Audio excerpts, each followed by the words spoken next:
Today, my guest is one of the best crews in the world. If you had an open checkbook and could pick anyone, I'm 100% certain you'd pick him. He already has an Olympic silver medal, and come July next year, he'll have a gold to add to it. Welcome, Will Ryan. Thanks, mate. That was a pretty nice little intro. I was pretty happy with myself when I wrote that one. I thought I'd done pretty well. So today we're going to have a chat about the Olympics, both to come and previous. The boat, the 470, because it's a very interesting boat. There's a bit of rules around it, and there's some different things going on there. And then we're going to jump into other boats, because basically you sail any boat you can get your hands on, which I just find fascinating. I love that. It's the best thing possible. Why not? Why not have a crack at anything you can do? So, so let's jump into it. The Olympics 2020/2021 now. Getting selected again, that must be awesome. But also, one of the first people, if not the first person, to be selected in the whole of Australian Olympic team. Make that soccer, football, swimming, whatever. Will Ryan, number one.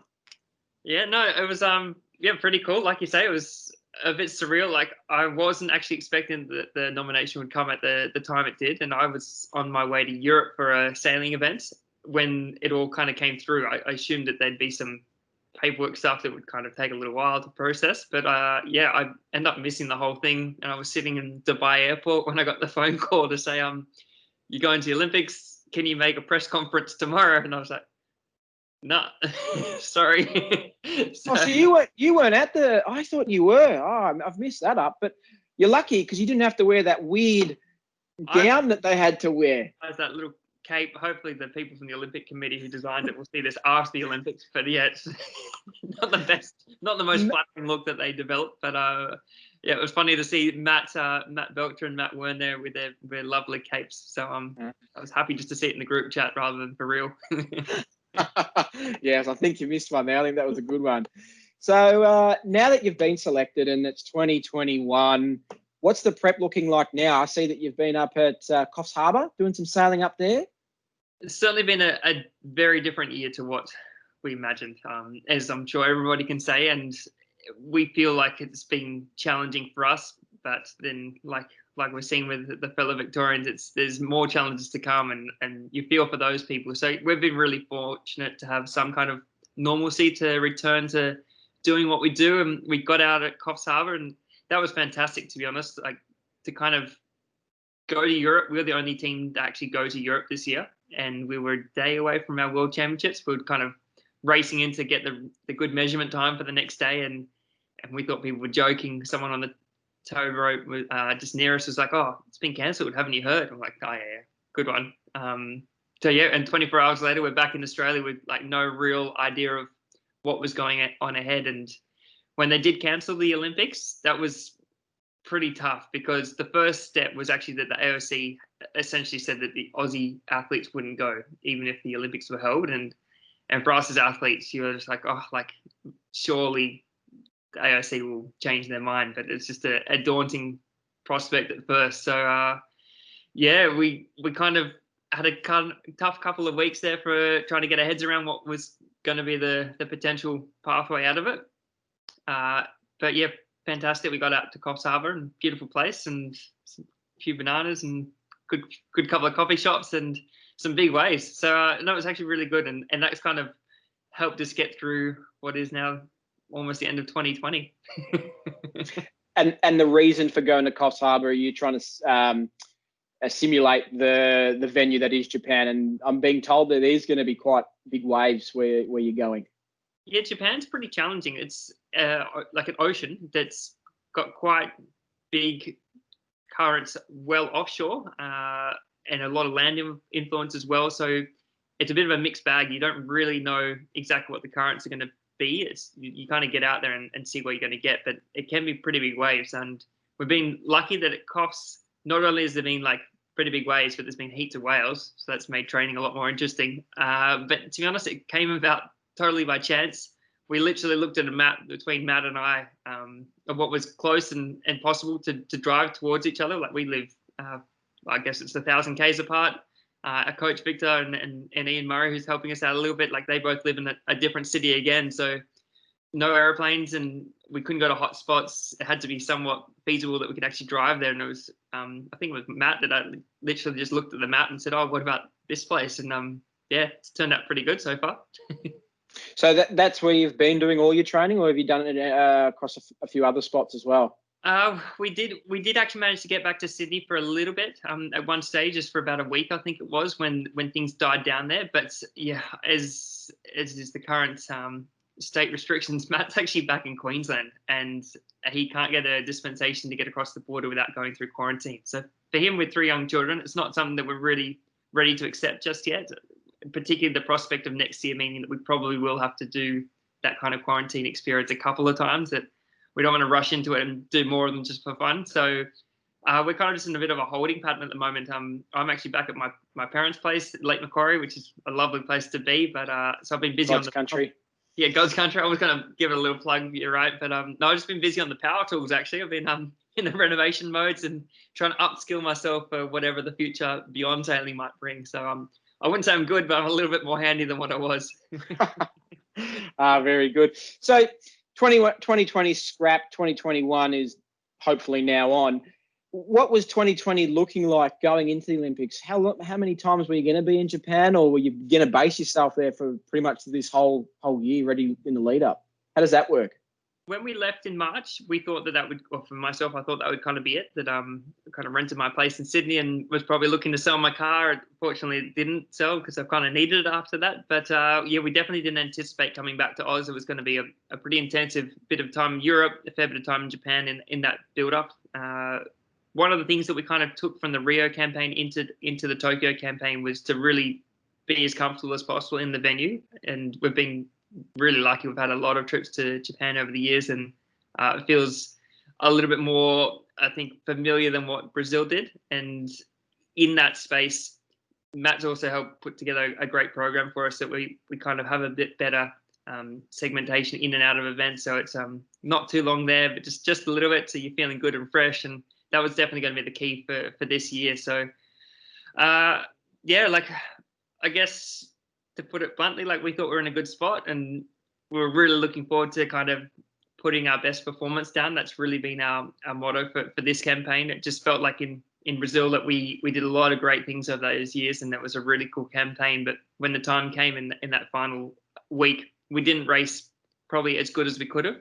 I'm not saying we would have won. The other guys that we raced against also fantastic, and particularly the Croatians, but it would have been nice if we could have given them a better run for their money, because we knew we were capable of more. So very much so, that's been the focus for this campaign, and I thought we were in a really good spot to do that. So yeah, it's back to the drawing board in a way, but we've still got a few things up our sleeves that we didn't have to kind of reveal or kind of move down that direction this year.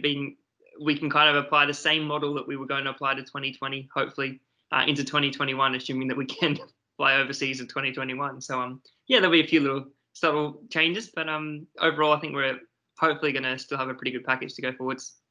So looking at it now, the delay, good or bad for you guys, or you're just going to make the best of it? I think you've got no option but to make the best of it. And Victor, it's Victor Kovalenko, for the anyone who didn't already know him.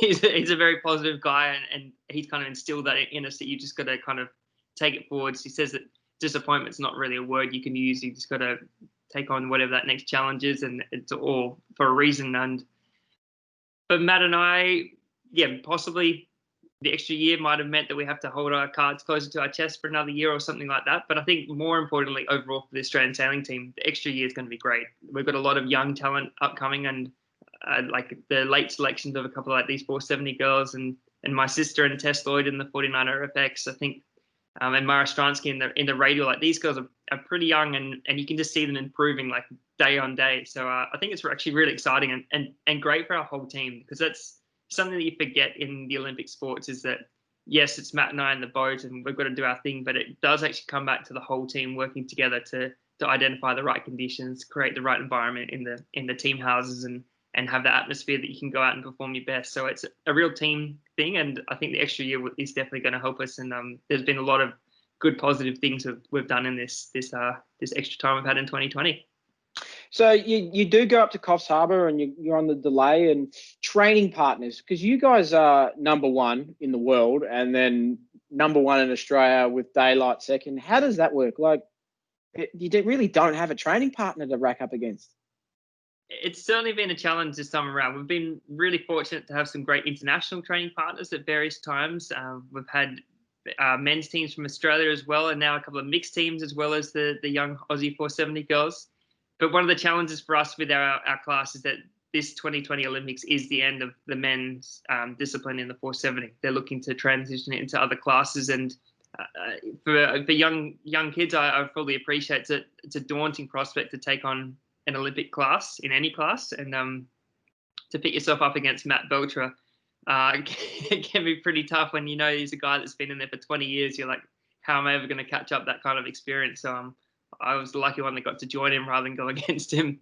But yeah, I think we've got to draw some positives from the other racing that we can do. And Matt and I have been really lucky. I know you touched on it before. Like, it's something that I remembered why I love the sport, is to do any kind of sailing I can. And I think for Matt and I over this period to be a little bit more based in Australia throughout this 4-year campaign, that's been a big goal of ours, because Matt's got 3 young kids, and it's nice to spend a bit more time in our favourite country back home.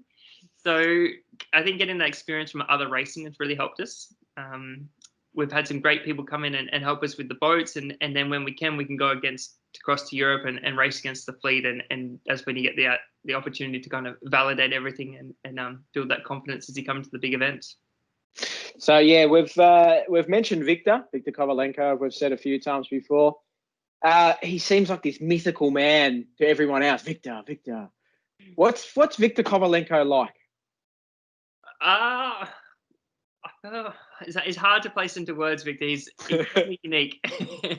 No, Victor's a lovely person with a heart of gold. Like, he's really genuine and cares for people, but fiercely determined. And I guess people could think that he's arrogant in some ways, or rude or abrupt, but that's not him. It's just he's so focused on what he's after, and you really see that in all of his life. He's very balanced and thoughtful in his decisions, and even when you go through to a dinner restaurant with him, it feels like he's taking forever to choose what he wants off the menu, but that's his process. He takes the time and makes sure that he's thought through what his decision the best way, and he's going to make sure he gets the best thing on that meal menu every time he eats. And I think it's a pretty inspiring way to try to keep up with him.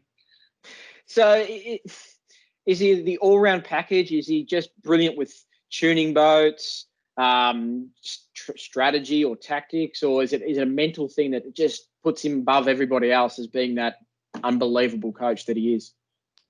I think it's a combination of those things that you talk about. Victor's very good at setting up the 470, like particularly the 470 with his experience. I think he's been a sailor in the 470 for 5 or 10 years and a national champion, and like really good himself. But then he's also been in the coaching scene of the 470 for, I think, over 35 years. So that experience, which is so critical in our sport, is a huge part of why he's so good. But there's a lot of extra layers to him, and he's got a great mindset that he's always trying to evolve and get better in things which he thinks he's not as good at. So that combination really is probably what sets him above the rest. He's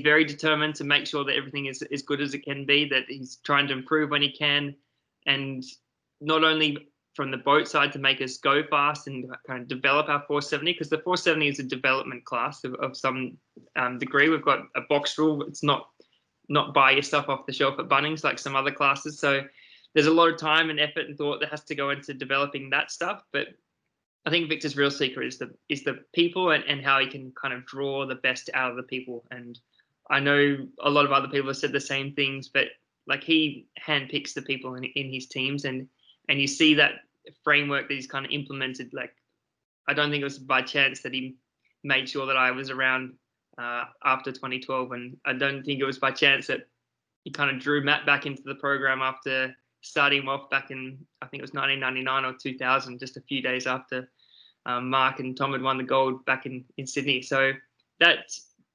mindfulness of his, to see that foresight and to kind of play the chess pieces to get the best results and to get the best out of the people it's pretty cool. And I think you said that in a lot of great coaches. No chinks in his armor. Perfect. So let's go back in time, 2016, the Olympic experience. Describe it to me. Your first time at the Olympics. Matt had been once before and won gold. How was it? Just tell me about the Olympics.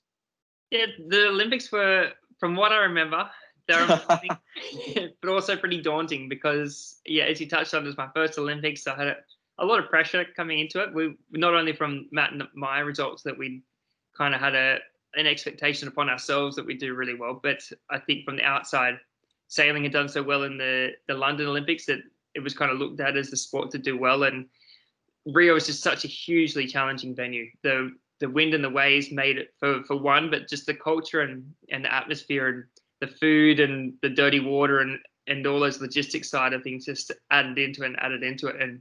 And when you're in a sport or a discipline where you put so much effort into trying to control the controllables, there were just so many uncontrollables in Rio and extra challenges thrown in that you always felt you're adapting and trying to catch up. And we thought it was going to be quite light in Rio, like all the intel had kind of said that. And I'd made quite a concentrated effort to lose a fair bit of weight. And in reality, probably lost a bit too much because, the week just became a blur.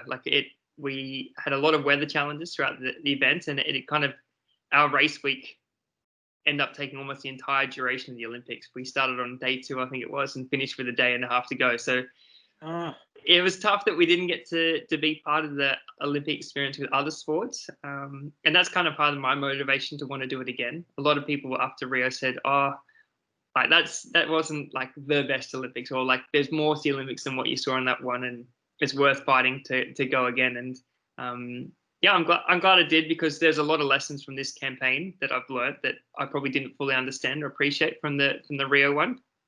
And the event results in Rio, sure, are a motivator, and I'm such a competitive person that it felt like a disappointment and it felt like a little bit bitter about it. But it wasn't actually the color of the medal that I was bitter about. It was what I touched on before. It was just about the performance. And I think for Matt and I, we just knew that we were fighting a lot of uphill battles in that lead up to the event as well as the event itself. And we just felt that if we got another chance at it, we could show them what we were fully capable of. And it was something that we kind of talked about from a very early on, was that we wanted to kind of redefine what the sailing was and to take it to a new level. And I think that's been a satisfying part of the journey. Some of it looks silly. I'm sure you're going to mention the air routing that we do, but it's these little things and developments of techniques and stuff that take so much time and behind the scenes work to make them happen. But they can make a big difference when you get them into the racing.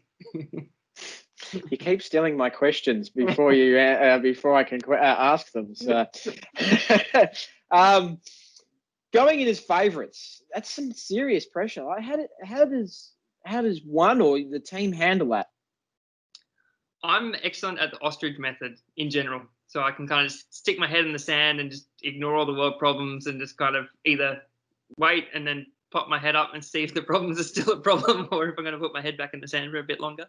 But I think Matt was pretty impressive through all that. Like, I think he took a lot more of that burden on his shoulders and freed me up from that. And that was an amazing opportunity for me to be sailing with Matt in that situation. Like, for him to go in as defending gold medalist, there was even probably more pressure on his shoulders than there were on mine. And it's hard to think of it that way, because in the moment you definitely don't. But in hindsight, that's probably how I reflect upon it. And it makes it really impressive when you do see those high caliber athletes who go back and try to defend a gold medal, because that is one thing to win one, but to try and defend it, I just think there must be a whole backlog of even going to further details and that history behind it to try to carry that pressure. So for me, going to Rio, like being number one, it was certainly something in my mind that I knew that if we sailed really well, we should be in the potential to do well. And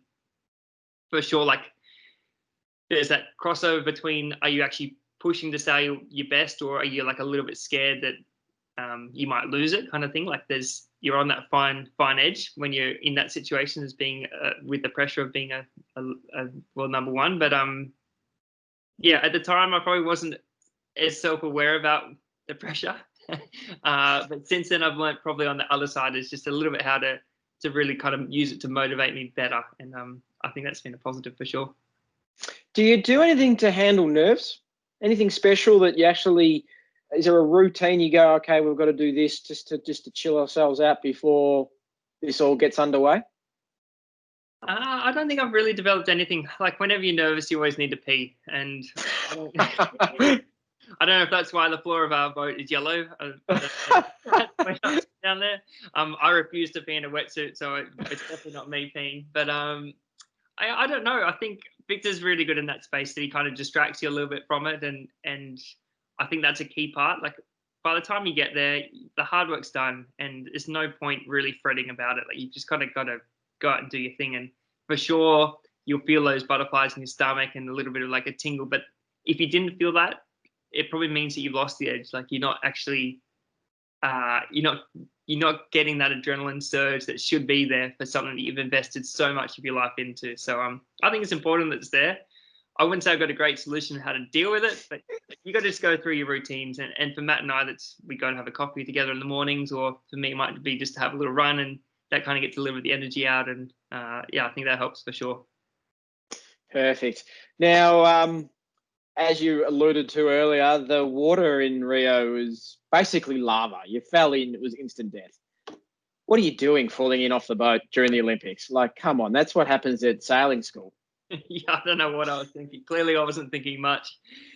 Yeah, it was unbelievable. Like, and that's one of those things. Like that incident of falling in the water, I almost have no memory of it, and I don't know if I've actually watched the video of it. But just we were just in the heat of the moment, and kind of went for an extra tack that I probably wasn't expecting, and I thought we were already on the lay line and kind of got to separate, and Matt made the decision to match the Greek opponent who we were following with at that stage, and went to do the maneuver, came out of it like normal, grabbed my trapezing, and the rope wasn't in the cleat, and I just dropped. And I think by the combination of that whole week of 2 weeks of events and the stress of the event, and also all the weight loss plus all the pumping, I just couldn't quite hold myself in that moment, and I dropped, and fortunately I had like 2 fingers around the ring still, and Matt kind of just looked down at me and said, it's probably not a great time for a swim. Helped me get back in the boat and got on with it. And I think, yeah, probably fortunate I got out of the water quickly, because it was definitely pretty dirty, but it was cleaner during the Olympics than it was in some of our other trips there, so that was a positive. But yeah, that little moment kind of just went so quickly, and like obviously not ideal on the world stage, but at the same time kind of thankful it happened, because it certainly taught me a lot about myself and about Matt, and I think it's probably part of the reason of what's helped us get through these next 4 years. You can kind of see that we're just both on the same page and keen just to get the best result we can, and I think that's really cool. There's no blame, it's just get on with it. No, it's a pretty amazing effort to fall off the boat and still get a silver medal and do that well. So I have practiced swimming quite a bit since then, so I'm just. So you're legitimately off the boat, not attached at all, or just 2 fingers in the trapeze ring? I had 2 fingers just around the black rope that I can see behind your head, actually. So in the little picture that's up there. So yeah, just managed to hold on with my left hand, and yeah, pretty fortunate. Quickly got myself back in and got back on with it. So lost 2-3 boat lengths or something from it? Yeah, up until that stage, we've been just being able to cross in front of the Greeks. We'd had a pretty intense tacking duel up that second upwind of that race, and we must have just been maybe a two lengths ahead. But by the time we'd stopped, it was on port tack. The Greeks managed to cross us on starboard, and we tacked onto stern, probably 3 lengths behind. So yeah, in total, maybe 7 or 8 length lost, with 1 leg left out of the 5 of the event, but and all to play for. But yeah, we got on with it, which is nice. And I think in the end, it was a pretty cool event. When you look at the points, the top 3 teams just separated so much from everyone else in the field, and I think it just showed that those other 2 teams really brought their best for that week too. And you wouldn't want it any other way. That's what it's about. And yeah, it's pretty cool to be there. Yeah, beautiful. So let's jump into the boat, the 470. Now, don't tell me any of your secrets, because I don't want to get in trouble. But the 470, it's a classic boat design, very much come up for many, many years. So it hasn't changed overly a lot over the years. It's not quite a one design, as you said. It's inside a box rule. So tell me about a few of the things that you can do differently from, say, your opposition. Yeah, so the 470 rule, I think, is like 55 years old or something. And essentially, for me, it looks like you just have to have those white sails. The boat's not allowed to go very fast, and you can't have any carbon because that would be too cool. I think the promise of the boat, or the appeal of the boat, actually, though, is because it is somewhat simplistic, that it can be adapted really well for people of different sizes and skill level, and readily accessible all over the world. And we saw that in the last Olympics. There was a team from Angola that came and competed at the games, and they crossed in front of us in a couple of races. So yeah, it kind of shows a little bit like with the laser that it's an easy boat to sail, but it's hard to sail well. And so for the 470, there's a lot of subtleties in your mast tubes, your foils, your sail shapes, your body weight, your composition, like the height of you and your skipper and the combined weight. And then again, on top of that, we can tune each of the sails. We can adjust the rake of our mast forwards and backwards. The centerboard is on a pivot bolt, so you can kind of rake the centerboard aft and up and reduce the drag and go a little bit faster. And that changes the center of effort of the boat. And then how you trim the sails, you can adjust the sails kind of like the jib cars forwards and backwards and in and out. And then with the mainsail, we've got a myriad of controls there as well to kind of help operate that through the whole wind range. And I think that's where the time and experience in the class comes, because you just need so many opportunities to try every single combination, understand, okay, in this situation, this is important, but in this other situation, this is important. And in this other situation, we still have no idea, but sometimes it works and sometimes it doesn't. And yeah, you spend a lot of hours training and going in a straight line, hoping to figure something out, break through. But I think, to be honest, that the secret is small little bits and kind of getting to that experience of what to change when. And for sure, that's definitely one of Matt's huge strengths in the boat with his experience. So yeah, for us, we spend a lot of time kind of develop the equipment, but realistically, most of what we do is just trying to learn how to use our equipment. And that's where racing's great, because you're under pressure and you might be like more hesitant to change something, or you can kind of look at your opponent and try and figure out what they've done. And yeah, I think the racing of the 470 is quite tactical, a little bit like the lasers in that respect. Like it's a bit of slow boat kind of racing, but then you do get to this wind strength of 12 to 14 knots where the boats do start to plane upwind and suddenly attacking through quite big angles, but going quite a lot faster. And you have the option to mode the boat to kind of reach a little bit harder to get into one shift or the next. And that aspect of the racing game is, for me, what really appeals to me. So I think Matt and I, we have a nice combo. He's very much good at the sailing boat, and obviously with the racing as well. But we can kind of complement each other, because yeah, as you can see from the photo behind you, again, sometimes I can see a little bit more being that little bit further out of the boat. And yeah, that's where the time goes. And I think that's where the appeal of the boat goes, that despite being such an old class, you do see a lot of really talented sailors kind of progress through it into great things like the Cup and the Volvo Ocean races and things like that. So yeah, fingers crossed I can try and follow in the footsteps of some of those other guys. I think one of the best things about the class is it's got such a great breeding ground, being the 420. Everyone comes out of, opties, minnows and stuff like that and jumps into a 420. And then you're kind of nearly learning the boat before you get on the big boat. And I think it's great for the class, and long may it live into the future. So are you refining things, or are you trying a lot of new stuff to find that little edge? Like, is there putting a new mast on, putting new sails on? Like, how far out from the Olympics do you go, that's the gear? That's a good question, because I don't know if I've answered that one yet. I think it's a constant battle to know what is your best equipment, because you don't always know exactly what the conditions are going to be or what you're going to have to race in. In some days when it's light airs, you're like, oh, that really like sloppy mast or soft mast is really good. But then it might be the converse when it's different conditions with big waves, and every venue we go to is different and presents new challenges. So you got to optimize your strategy around, is it just the Olympic venue that you're trying to target, or do you want to do well at some of the events along the way to build confidence and kind of, hopefully get a result to actually get some sponsorship and get into the team and all those kind of things. So there's a lot to think about as you go along through that journey. And then on top of that is the logistics side. Like we've had 2 months apart, we had one event in Israel and we had another event in the UAE just 2 months later. And it's like, until I think 3 weeks ago, you couldn't even catch a plane that did that. So there was no way that we could get our boat and equipment from one to the next. So you have to learn how to adapt to the subtleties of different things. And I think that's true in all classes. You'll find even in the laser, though, those guys will say there's differences between boats and masts and things like that. And you can only imagine when you're talking one sail and 2 pieces of a mast in the laser. When you look at the 470 and how complicated it is, some of the systems, there's a lot more to have to deal with sometimes in that situation. So it's not as bad as, say, the 49er or the NACRA, where they might go through 20 different sets of sales before they go, no, that's the one. And they can really quickly pick it out and go, yeah, that's the good one. Yeah, it's a whole another challenge. For them, the manufacturing process seems to be not quite as perfected as what we're really fortunate in the 470. Like a lot of what our team strength come through the relationships.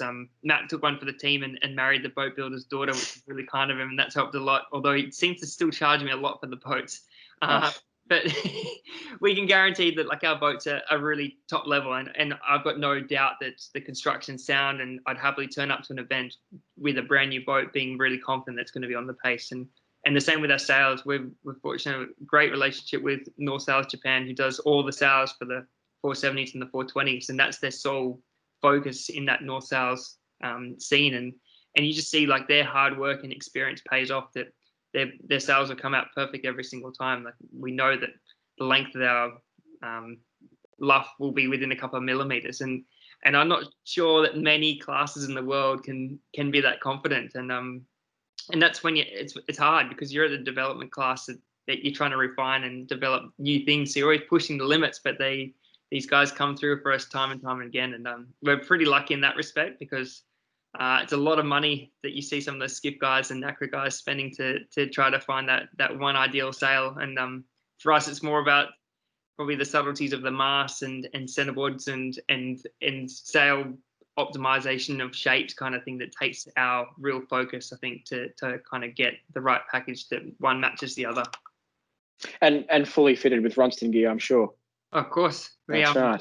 We've been really fortunate. I know it's a plug, but you've got a great looking jacket on there. But no, Ronstan's been with us through the beginning, and that's just another one of the great relationships that, like, you guys come up with a new product, and you're the one that calls us and said, "Hey, you should be using this," and we're like, "Oh man, I didn't even know about it." Like, and you chuck it on, and that's why I think we actually enjoy the sailing. It's because we do have relationships like that encourage you to keep pushing, and it's in the space of what we want to learn. That's what drives so much of this. If we wanted to make money, we wouldn't be doing an Olympic. We wouldn't be doing sailing. Got to enjoy the people we get to hang out with, and we're, like you said, it's really cool. Some of the people that we have great relationships with to do what we do. That's exactly it. So the skipper crew mix. You're tall and skinny and lean, and Matt's short and skinny and lean. Not skinny enough. Oh. The more he loses, the more I can eat. Which is probably a good thing. I think so. I'm encouraging everybody to be a good thing. So, no, to be honest, like you say, like Matt's really skinny. He's pretty handy. He's running, does quite a bit. And for myself, I'm 6'3" and pretty hard pressed to lose much more weight than where I normally sit at. But with the 470, we can optimize a bit of the equipment to help us through some of it. And we might have a strength when in windy conditions. So then we can kind of optimize our equipment around the light airs where we might struggle a little bit more. And I think that's pretty cool in that kind of boat, that you're not too dictated into one build. And for myself, keeps me off the Krispy Kremes for a fair bit of the time. And I try to be well behaved. So 6'3" and how many kilos? Like it's more of a combined weight, I guess, but like I'm trying to be like 75 kilos, I guess, is a good target for us. Like if I can be a little bit lighter for lighter events, like that's the goal. And certainly I've been under that. Now with this pumping technique that we use in the boats, like you can be a bit heavier or be a slightly different body configuration, because that pumping is so physical that it kind of comes into it. And that's where I'm always pushing Matt to be a bit skinnier, because I'm just like, I'm always hungry, so I just want to eat more. But and the more energy I can put into the pumping, if we have a bad start, I can try help us get us out of trouble. Is being a bit taller and a bit heavier crew help with upwind pace a bit? Having that that leverage out there, that I forgot what they say, to help you get quicker upwind. You find that on most boats, the heavier boats tend to be quicker upwind. Riding moment's king. Yeah, that's it. Riding moment. The shape of speed was round, wasn't it? Back when real men were men and they sailed these boats, and a couple of beers at the bar and you'd be faster the next day. I think Glenn Ashby's always one that just impresses me so much. For a guy who's not super tall, he trapezes super hard, and you can just see the dividends being paid off when you watch him race around the racetrack. So there's a lot for me. I could improve my technique, particularly in that photo you got in the background. I look like I'm cruising around while Matt's doing all I think you're on the way out to the start. Yeah, we'll call it that. Yeah, you're out to the start. But yeah, I think for sure when it's heavy, like heavy conditions, it has to help us a little bit. And being Aussie, we've grown up in those kind of strong wind conditions, so it's what you're more natural with anyway. But yeah, I think, to be honest, it's amazing. Sometimes you look at a team and you think, oh, like they're not going to feature at all when it's windy. But yeah, somehow you can never really escape, and the racing always seems to be close for most of the days. And that's what makes it fun. If you were winning by miles every time, it wouldn't be as much fun. But if it's, ding dong battles, I think that makes it a lot better. Yeah, I think we saw it with Lewis Hamilton in the recent F1. Like, he'd obviously just had enough of being at the front on his own all the time, so he just thought he'd mix it up and come through the field a bit. So, and he obviously enjoyed it. So, no, for sure. Like, you do love the chase as much as the win, and I think the two of them complement each other, and you're always hungry to improve, and the best way to improve is to be challenged, and you've got to challenge yourself as well as be challenged by others, and it's a constant journey, I'm sure. That's the second time you've talked about F1 tonight. How are you not on the F1 PlayStation group with the rest of us clowns? I don't trust myself. If I get one of those things, I'll never go outside the house. So, very good. I'm also too competitive. If I lost to Tom Burton, I don't know if I'd be able to live with myself. I don't even want to speak about him. Now, tell me about this pumping rule, or air humping, or air rooting that's come into the class. Now, it's new to the class. Well, it started sometime before I came into the class, and I'm not 100% sure of the history of it. I've been in the 470 now for coming up on 9 years, and the rule was there that above 8 knots of wind, you could fan the sails and do whatever you wanted, like kinetics wise, to increase the speed of the boat once they raise this colourful flag to let you off. And I think over the years, people have kind of developed that technique more and more and more, trying to optimize the way they sail. And you see that in the fin class as well. They've got a similar rule for the downwinds, and they almost like a rowing technique that they do around the race course now. And for us, I guess somebody must have seen a windsurfer going upwind one time and thought, oh, actually, maybe that's a really cool idea. And yeah, off they went. And throughout my time, that ability to do that through a wider wind range and for longer has kind of been a real focus for teams. There's certain tactical situations that it works well in, and then other tactical situations where it's like it actually really doesn't help, but you need to know when it might help or when it might not help. And I always say to Matt, it's a bit like being the Pac-Man cookie monster. It's like, I've got so many cookies for this race, so you need to choose wisely when you're going to use them. If you're going to have a bad start, I'll use them at the beginning, but you won't have many left at the end, or vice versa. So yeah, it's a fanning technique of the sails. You kind of unhook yourself from the trapeze and kind of flap around, and it probably makes you go 0.2 of a knot faster. But if somebody starts doing it, you got to match them, and all the skippers want you to do it all the time, pressing the button, go, go, go, go, go. It's like a little turbo button. It is. Yeah, a little NOS package. It's a crazy look. It's almost an ugly look, to be honest, to sailing, because you've always been told pumping's against the rules, and then you go see the top of the top at the Olympics, and here's all these guys rooting the air and making it look really weird. It's funny. No, I totally agree with you. Like, it's certainly not what appeals to me as being classic sailing. It's fun, but at the same time, being in the boats, it's part of the appeal now. I really don't think I would have been able to stay in the boat just due to my physical size, particularly after the last Olympics. I really would have struggled to kind of also be motivated to be in that racing. Now, it's a whole nother degree of the racing that you can introduce into it, that you can physically add in some activities to let out your frustration or to try to correct your position. And yeah, I think that's a really cool aspect to it, is if you work harder physically, you can also add into working harder, being smarter as well. So it's a good combo. So the technique has really evolved since 2016, has it? So the benefits have really shone through, so that people like you just have to do it now. I think the biggest step was probably between London and Rio.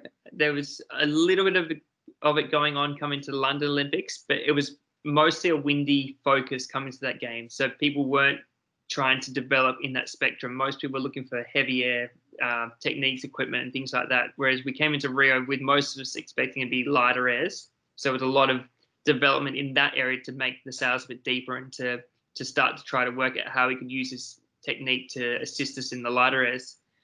Japan kind of promises to be everything. So it's really meant that we now have to make sure we focus on something that can get us through the whole wind range. So you need to develop those techniques, but not only in the light airs, but also in the windy airs, and get that crossover correct of like an ACAT, like you would know, like upwind foiling or not foiling. Like that's the same kind of techniques that we need to try to put into our boats to know which groove is going to work. And yeah, it certainly takes some time.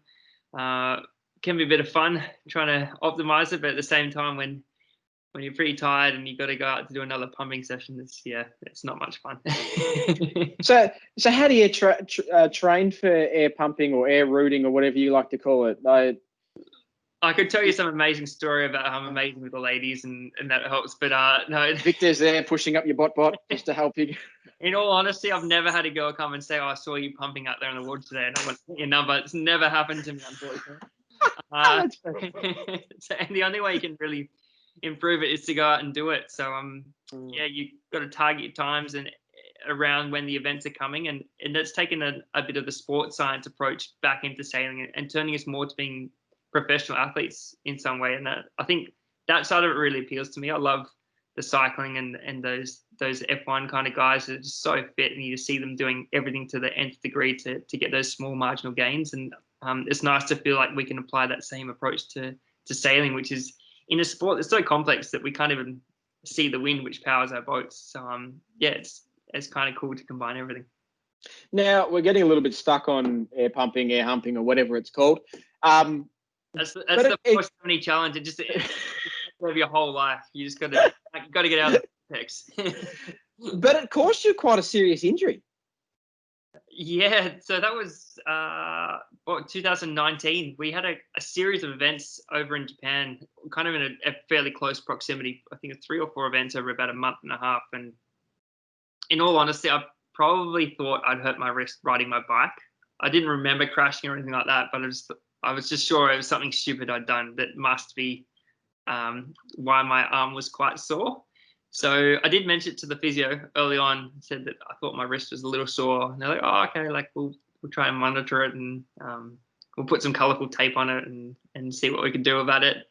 But yeah, being competitive, I kind of kept most of it to myself and didn't really tell them quite what was going on, and avoided doing anything about the treatment plan until later. And yeah, it turned out that I'd actually fractured my scaphoid in my wrist somewhere in that month. So yeah, it meant that I was then in the cast for the next 2 months. So you'd think that I'd get 2 months off sailing, but no, unfortunately, I was straight back into it. And it turned out the cast was quite good with the jib sheet. It wrapped it around. I was going to like get a little Ronstan V cleat, just like bolt it on the top. But that'd have been good, actually. You could have sold a new style of glove.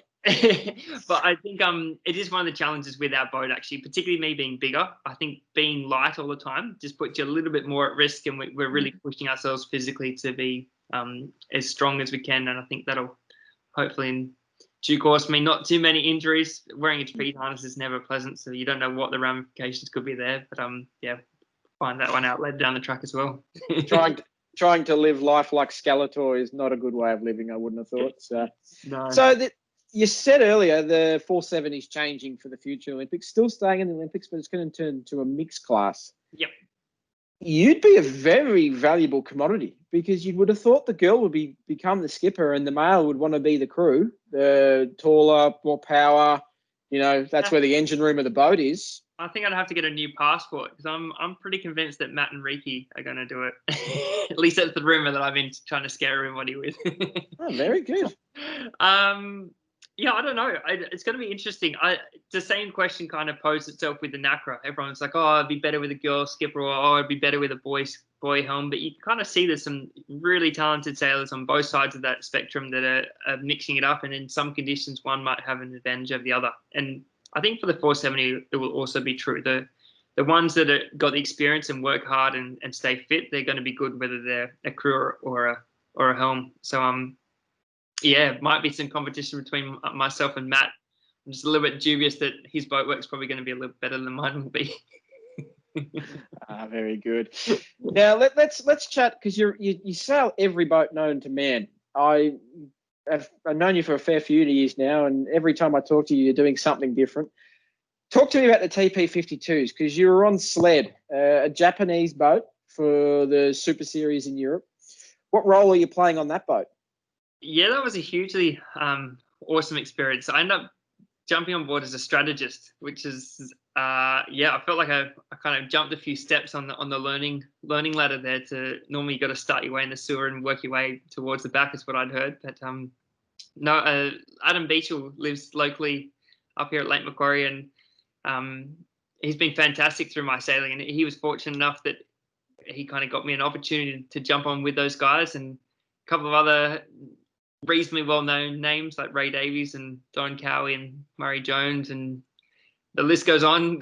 Trey and Jero and Battler and all those guys, and then some of the younger guys that were somewhere in the middle, like Campo and stuff like that, who just lovely guys that I think really took the time to help me learn how I can be a better sailor and a better person, and a great opportunity to really be at the top of the sailing games. Like the different boats that we were racing against and the nth degrees or the marginal gains that those guys were looking at was like a whole nother world compared to what we do in the Olympics. Not so much better or worse, but just different. And I think, like you said before, like I've always tried my best through my sailing to jump on as many different types of boats as I can. And I think that helps because you see all these different experiences or thoughts or approaches to most of the same problem. And I think if you take little bits and pieces from that, you're learning. But for me, it's definitely part of the enjoyment. And to get to jump in with those guys in Sled who were my heroes and role models that I looked up to in sailing was really, really cool. And the racing was just phenomenally close. And you'd have to kind of pinch yourself at the end of the day to think that, oh, how did I get here? Like, this is awesome. It truly is an amazing series. You watch some of the top mark roundings, or even, any rounding in those boats, and it's just bow to stern, every boat, like bang, bang, bang, bang. It's fantastic. But talk to me about a strategist. What's that role? Like, there's a tactician, there's a helm, there's a navigator. Like, what's a strategist doing on a TP52? It was a good question, actually. What does the strategist do? Because I think coming into it, I probably didn't know. And at the end of this season, I feel like I've got a lot of much better understanding. But you're trying to preempt information that you can shortcut for a tactician. And that could be taking bits of information from someone else in the boat and kind of compressing those things and to feed it to the tactician. And that could be just trying to preempt, oh, we're approaching the ley line. If this is what I would do if this boat drives, or this is how we're trying to position ourselves in the fleet, or we're trying to attack or defend. And there's a combination in a team like that where some of the crew procedures are being verbalized through the tactician as well. So they've got a lot of stuff to take on in that moment. And then there's a strategy. You also have a large portion of trying to apply your time to what the weather's kind of doing, so that you can formulate a plan in advance so that you guys can kind of capitalize from the changes in conditions before someone else. And for me, it was really daunting, in all honesty, to be sailing with Adam Beechel and Murray Jones, who are in my opinion, like two of the world's best strategists. And you're looking at them as tactician, it's like, these guys have already thought about what I've just thought about. So I don't want to say it because it seems I'm already behind the game. But those guys were great, and they taught me, I guess, not only to have the confidence to say what I was thinking, but also how to look at the problems a little bit differently and how you can communicate them. And that's a big skill that I think is a life skill, is how you communicate. And something that Matt and I have touched on through our sailing as well, is we have certain words that mean certain things. And then when you go into a bigger team environment or into a relationship or a work environment somewhere else, you need to work at how you can kind of formulate and communicate what it is that you're thinking in a way that's succinct and accurate. You don't want to be giving them old information or wrong information or something that they then have to filter themselves. So that was a big part of my role as strategist. And yeah, like ultimately you kind of there as a second tactician to be thinking the same things and to try to complement each other so that your boat can do as well as you guys can. You're all pretty competitive people, that's for sure. So almost like a first mate to the tactician, set a second set of eyes and ears, and really being able to help that team make a decision. Yeah, that's interesting. I've always wondered what's the strategist role when you've got a tactician, navigator, and all these people that all seem to be the same role, but sounds like it's a team effort, that's really fascinating. So, are you involved in any of the manoeuvres?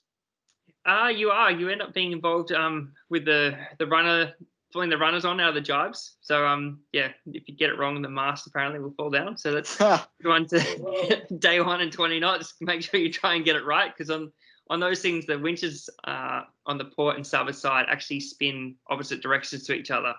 So part of the structural loading and kind of to optimize the rope being led into the winch as far apart from the centerline as possible, they have counterclockwise drums on one side of the boat. So yeah, fortunately there's a big white arrow on the top, but you got to make sure you look down and get it right, because you don't want to be the guy that ruins the week for everybody else. You see some amazing pictures come out of that series where everyone's all stacked back corner, and it's just literally sailing on that back third of the boat. It's a pretty impressive. So, excuse my ignorance, but where did Sled end up coming in the last season of the tour? Yeah, last year I think Sled ended up being 5th on the overall series. They ended up winning. Oh, right in there. Yeah, they won the last event in Puerto Portales, which unfortunately I didn't get to be on board, but I was there as part of the coaching role. And I think it was a culmination of a couple of the ideas that we had through the season coming together, and the team just executed it so well. So it was definitely it still felt like you're really part of the big team environment and everybody wins together, and that was really cool. But I think on top of that, one of the cool things of why we ended up coming 5th was that the owner, who was a lovely guy, had actually decided that he wanted to do the New York Invitational in a 12-meter. So we skipped one of the TP52 events and went across to Newport Yacht Club and sailed on the KZ5. And for me, that was like unreal. I guess I come into sailing reading about the 1983 America's Cup and Australia too, and the history and all these things, and to go across to Newport Yacht Club for the first time in my life and to sail a 12-meter with actually some of the guys that had sailed on the 12 meters back in 1983. It was a real experience, and to sail on those things was probably one of the greatest boats I've been on. Just they felt very sensitive. Yes, the technology is somewhat outdated in our perspective now, but at the time it was cutting edge, and the loads were just monstrous. And I think the precision that you were required to kind of sail those boats is just like everything else. It's high performance, and yeah, the teamwork to kind of go through a tacking duel with those things was a really cool thing to be a part of. And for that one, not only was I trying to be a strategist, but I was the grinder for the main sheet. So that gave me a whole new perspective on what that's like as well. I think the boys at Blackjack have just got themselves a 12-meter as well, so they're going to be on that scene coming up. So it's an unreal scene to be part of, and hopefully we'll see the racing return to normal soon. But yeah, the history is one part that's really, really cool with those things, because a lot of those boats are still being kept at immaculate standards and right in the racing. But yeah, just the atmosphere of those big boats close together and big tacking duels and things like that was really, really cool. So you're close mates with Kyle and TJ. So coming 5th on Sled, would that put you in front of those two? Well, fortunately, I think Kyle lost his job, so that kind of helped do that one over. And for TJ's boat, I think it was a similar kind of story for them. They didn't get to do all the events through the year either. So yeah, I think for all of us young guys, I guess we call ourselves, because a lot of the people that are in the 52s have been doing it for a long time. Unique experience to be part of that group and to learn from those guys. And you kind of take something from that race and you can apply into something else. And for us in our kind of what we do, I think we've got a different skill set in some respect to what the guys in the 52 scene have. And that doesn't make it better or worse either way. I think it's really cool to kind of be able to appreciate both, and you've got to try and apply that skill set the way you can, and you see the good sailors still come through. People like Tom Slingsby, it doesn't matter if it's in a laser or an etchel or in a moth, which is going 15 times faster. You can apply the same principles, and that's the really important part with the sailing. But it does take time and some thought about how you can apply those subtleties from one to the other. Exactly. And back home, you've been doing a bit of sailing with the Hooligan team, a TP52 as well. How does that compare to, say, sled on the European Super Series? Yeah, the Hooligan team was really fun. I think just probably a slightly more relaxed atmosphere. Marcus Blackmore was a lovely guy, and he's been a huge supporter of Matt and I in the 470. So it's really cool to kind of get that opportunity to sail back with him and share a little bit of what our skills and interests are in a different way to how he'd done that before, I think. And unfortunately, we couldn't join them when they did the Hamilton Island Race Week, but we were there for the first launch of the Hooligan, and the way those guys sailed that boat and the caliber of that boat was exactly the same as the TP52 circuit over in Europe. Probably just more wind and bigger swell here. We kind of pushed the limits of what the boats can sail in Australia quite a lot. So yeah, it'll be interesting to see what the future of Hooligan might bring, whether she turns into an offshore racer or stays in the around the buoys kind of configuration that Marcus had optimized for. But no, like a great experience and just really cool to do some top sailing in our home waters here in Australia. And still a strategist, or did you change roles? Yeah, when I started with Marcus, I had a chance to be strategist. Tom Slingsby was tactician, actually, so great to learn a little bit from him and the different guys that actually we'd raced against over in Europe. Suddenly we're all on the same boat here in Australia, which is quite cool. But also a chance actually to steer for a little bit, which something I would never have imagined. And to steer the 52 was just so different to some of the other things that I'd had the chance to steer on. And yeah, really enjoyed it. And I think, yeah, every little opportunity like that you can kind of add into your sailing repertoire to keep learning from, certainly helps. And so another boat, the Etchel, you came second at the Worlds in Brisbane. Like, you're just a man of all trades. Yeah, that was a culture shock, that one. So coming into that year, I'd actually been doing the World Match Racing Tour and the Master 32 circuit world in Europe, in the States. So I just literally returned from that event and came straight into Australia to do the Etchels. And I'd never even been on an Etchel before, so I had no idea. But Malcolm Page had done a great job of talking me up, a bit like your intro, a bit of made up stories. And, yeah, so we'd come from what was kind of 3 lap races in 7 minutes to my first Etchel experience, and kind of got out there the first day, and like they pulled the sails on. I was like, okay, like, is this it? And they're like, yeah, we're going pretty good. And I was like, oh, okay. Like, might have to turn my speedo into kilometers an hour just to make the number look a little bit better than what it did in knots, because we weren't going very fast. And then, yeah, I don't know if you've heard this story before, but within about 10 minutes of jumping on the Etchel as well, I also managed to fall in the water. Oh my God. Yeah, obviously my lesson was not learnt quickly or well enough over in Rio, so it's been a common theme. Matt sometimes calls me Splash, which yeah, I think is probably fair enough. I probably deserve it. And in fact, I actually fell in the water yesterday when we were sailing as well. So. Oh, Jesus. But it just shows your adaptability to any boat you be able to get onto. You can make go well. It's fantastic.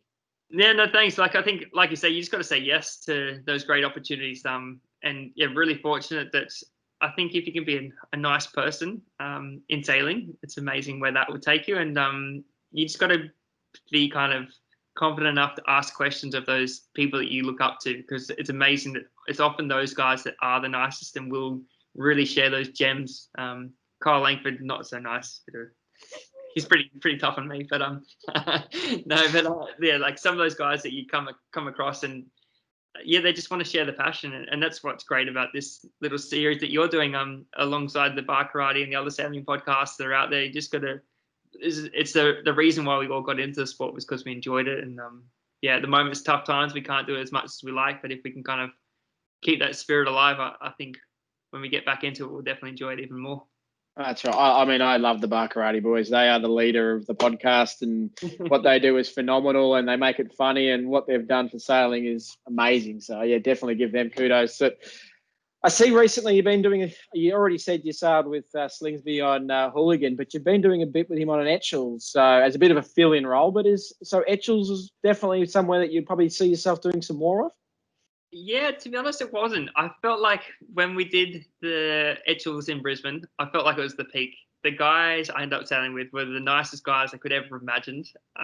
We exceeded all of our expectations by so far, and particularly for myself, having no experience, I kind of set myself a goal to hopefully be top 20, and I really didn't even know if that was possible. So to come away from the Etchells, unfortunately, that this guy Matt Belcher beat us, which is a bit tough to swallow. But other than that, it was a real it's all right. You beat Matt Chu. Yeah, fortunately, we beat Matt Chu. Otherwise, I probably changed the sport. But I think, yeah, after that, I was kind of thinking that would be it. But yeah, given the new situation that we're in, I'm really excited actually to hope to get back into some more Etchell racing, to get to sail with Tom, and we sailed with Ben Lamb on that day too, and it was really enjoyable. Like to sail with good guys that you have on a similar wavelength of thinking, and the quality of the fleet. Like you look around, there's world champions like galore. Like there's so many talented sailors there, and to get to. How did you go that day? Yeah, we actually did quite well. It was a 2-day event. The first day Tom steered, and we had a couple of good races. I heard that GT, who normally steers the boat, was told that he was probably should have started applying for job seeker. Was the word on the street. So we had a very good day, and I'm really fortunate because it was James Mayo's boat actually, and he kind of, I think he was away for work and kind enough to offer it to us to get out there. And like I said before, it was just great to get out there and enjoy the racing again. It's something that I'd really missed. I think having not raced since January this year, and suddenly in the mix against some really good competitive people, you realise why you do love the sport and what you missed. And so that weekend was a good little reminder for me to get back on it and not be down, and kind of keep focusing on the Olympics and what might be ahead. All right, so the next boat, the Moth. You've stumped up the cash, and you've decided to be part of the Lake Macquarie mafia up there and get a Moth. The new Beaker, pretty cool. Foil's higher than everything else. It looks amazing. You excited about jumping out there and having a crack against all us clowns that sail them around? Oh, I shake my head because it's like the Moth's just like a love-hate relationship that's so violent. It's just it is it's up and down like you wouldn't believe. It's more volatile than the Bitcoin stock market. Like it's just it's hard to know where you're sitting. But Moth rage is an actual thing. I think it's diagnosable. Oh my God. Yeah. But the Beaker was something that I had in mind from quite some time back when I saw that the next Worlds was to be in Lake Garda. I kind of envisaged that July would be the end of my 470 career, more than likely, or at least with Matt, and I'd be looking for a new challenge. And I've actually never sailed in Lake Garda. I've been there, ridden my bike.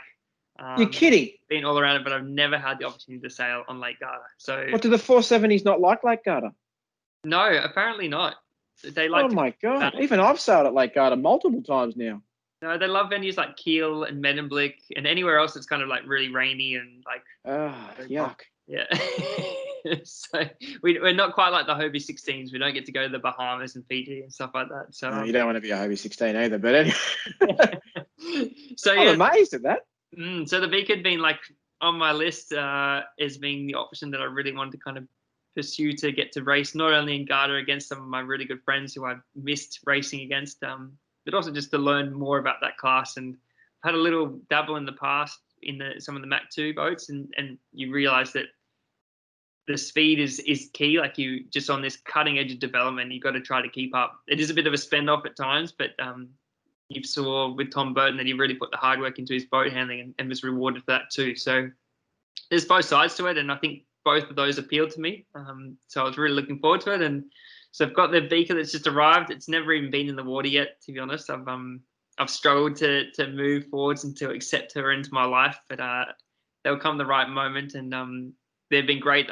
They're kind of in a stage over there with the Mackay boats, building them now that it's not quite optimized to develop like the build process there, I think. But they're doing a great job to try to make that transition or that make those steps into making it a great class. So yeah, it's really cool. I think anyone that talks about the moth, just you see them this smile light up across their face. Even when they're in moth rage, they still have a smile because of the speed and the camaraderie and stuff. And yeah, I really look forward to hopefully being able to join in with the moth squad 2.0 that's up here at the lake now, and more people seem to be coming up. And hopefully when the border's open, there'll be some invitations sent down to Victoria Way too, so we'll get you off here. Yeah, Ronstan don't know this yet, but my wife and I and our little one are moving to the lake. So it's just, it has to happen because Victoria's just giving me too much grief at the moment. So obviously there's a plan to dethrone Slingsby from his crown, take his crown away from him. Oh, I don't know. I think I wouldn't be surprised if he wants to move up here. That's just my quiet word on the street. Virtually any time that I see a property pop up on one of the real estate apps, I just send it straight to him. Say, oh, what I reckon this one would be good for you. That's awesome. But I mean, dethrone him from his moth crown. Well, you kind of touched on it about you need a good training partner. So if we get him up here, we'll figure out his secrets, and then we can yeah, we'll probably all have to teams race him to give us a chance to try to knock him off at least from 1 or 2 races. We can't let Matt Chu be the only guy that's ever beaten Tom Slingsby in a moth. So wow. Well, from what I've seen recently on Slingsby's Instagram, Matt Chu's got nothing. Like, you're just out the back door that quick. So there's another drive-by for that young man. So you've kind of already answered it, but it just, what is it about the moth that just draws all the sailing rock stars to it? Like, yeah. I mean, I know how I feel about the boat, and I'm only very, very new to it. But yeah, what do you think about it? I think there's a few elements to it. One is obviously the appeal of the speed. I think that on its own is really cool. Like, some years back when the 470 was developed, it was a fast boat, and I'm sure that's what attracted people to it initially. And now the sport of sailing is just evolving leaps and bounds. Like, the stuff that AC guys do now is so out there, but some of that's already trickled down into the moth. And for you to kind of be able to experience that on a smaller scale and something that you can make the decision if you want to get into it or not is really fortunate, because there's only so many people that's going to get the chance to trim a hard wing on a AC50 or something like that. There's probably less than 10 guys that are good at it. So to have the chance to jump into a moth and take on some of that technology and teach yourself is unique. The learning curve that goes with it, I think, is massive as well. For me, I'm a lover of toys, and kind of anything that's a new thing I want to have a go at just to try to improve my own skill set a little bit. And that was something that I really enjoyed after the Rio Olympics. I actually got my first ACAD, and the sailing on that thing was just phenomenal because the learning curve was so steep that I absolutely loved it. And I think it's the same for the moth and why it appeals to people. And the last bit is the people. I think, like you said, it attracts all the best people, and it's not every day you get your chance to go out there and try and prove yourself against those Tom Slingsby's or Tom Burdens or occasionally the Carl Langfords. So yeah, or Stephen Brayshaw's top 5 in the Australian Nationals, and what was the event that you told me to talk about? Top 5. I've been podium a few times. Thank you. I think, like you say, like to get the race against all those people that you've heard about in the sport, or you've admired, or you've grown up with, and to be all on the one platform in what looks to be a great atmosphere, I think is really, really cool. Yeah, it's a cool boat. They just want to go sailing all the time too. They just, any chance, let's go. I love that. That's awesome. And yeah, it's just, as you said, for me to jump in it, the learning curve is just so steep. You get to a certain spot in the class, and you're like, oh yeah, I'm doing pretty well here. But then you jump in this, and you're just made to look like a clown, and you're just like, I can't let this happen. I've got to learn and get better at this. And I think that's what the moth represents, because it's always changing. So totally. Like for Matt 470, we're looking to try to improve our outwind boat speed by 0.1, 0.2 of a knot in certain situations. Whereas in the moth, literally, if I can change directions within a week, I think I'll be stoked. No, I know that feeling. So there's a few boats I've listed there: TP, Etchell, Moth. We chucked in the A class as well there. You've had one of them.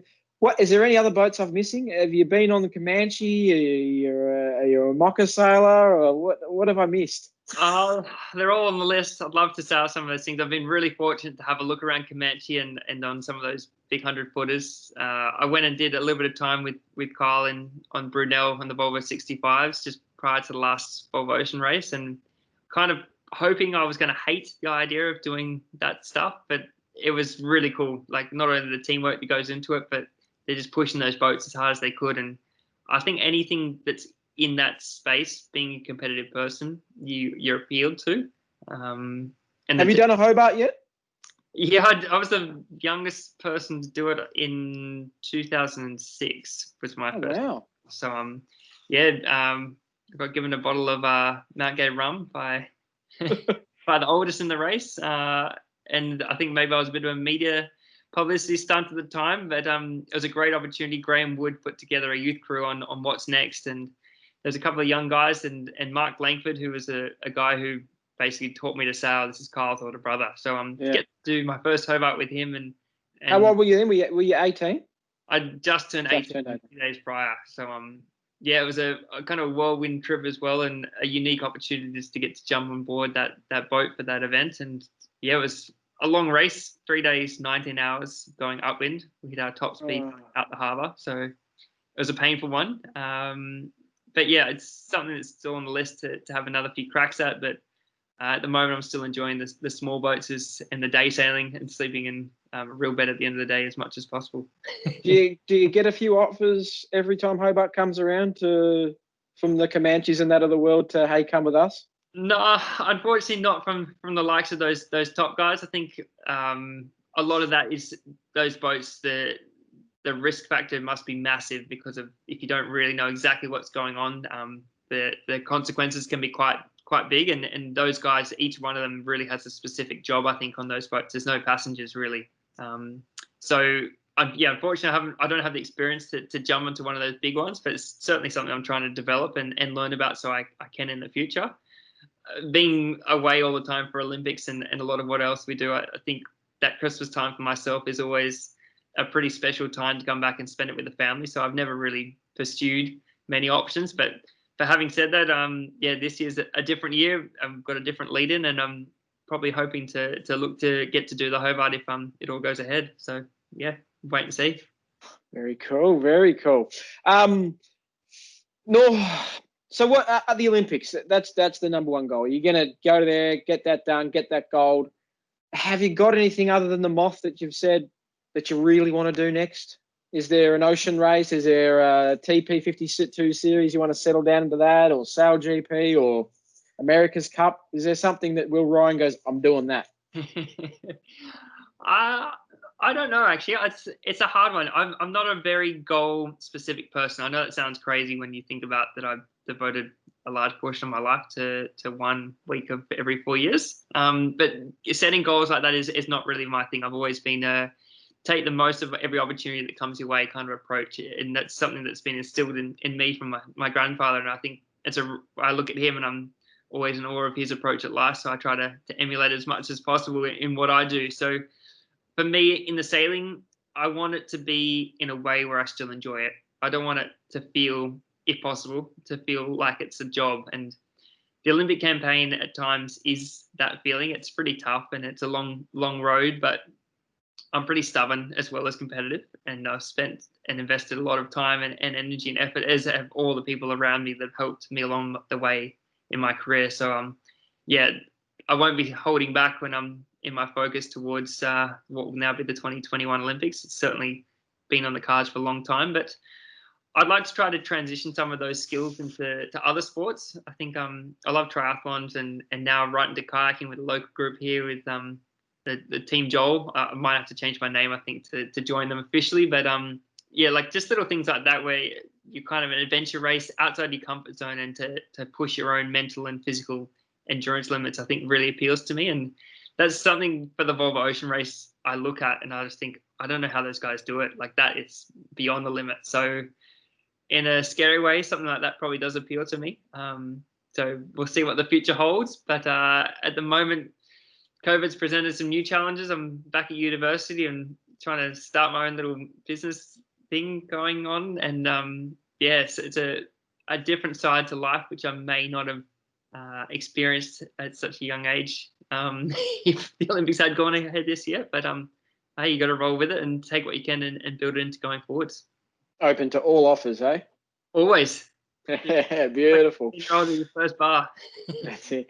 So my last question, it always is, what advice do you have out there for whether it be young sailors, old sailors, any sailor? Like, what would Will Ryan say to if someone comes to him and say, "Hey, Will, what tip can you give me about my sailing?" That's a tough question, and it's one that often gets asked, and I should really come up with a much better answer because, yeah, it definitely gets asked a lot. But it's weird. I came into the sport like without any real experience. I know that sounds like a bad way to phrase it, but my dad was a rugby union player, and I'd never even been in a sailing boat really until like competitively till I was 12 or 13, which is a somewhat late approach to the game. And I think probably what it's taught me is that early on I began to enjoy the sport, and that was the reason I got into it. So I think that's a really important thing to continue through it. You don't want to get it to the point where you're not enjoying what you're doing. And I've had a couple of people approach me, particularly in this period where it is really tough times and it's challenging.